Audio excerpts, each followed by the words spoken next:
Hey you, and welcome to this video where I will help you out how to connect your Phantom wallet right here in Aster DEX. So first of all, when we're here on their webpage right here, we click here on Launch App, and then you will see exactly what I saw right here, and this is the chart. And if you want to connect your Phantom wallet, first of all, you need to create yourselves a Phantom wallet. If you don't have any idea how to do that, check out the previous video that I created where I show you exactly how to create a Phantom wallet. Then from here we go to connect wallet, and then you see right here your Phantom wallet. If you don't have your Phantom wallet standing right here, make sure that you add your Phantom wallet right here to your extensions on Google Chrome. Then right now we click on Phantom, and now we need to fill in our passwords. So we will do this real quick. And then right now you will see this screen.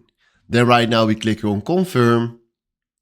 And there we are. So right now, if you click right here on our wallet, you see right here our wallet.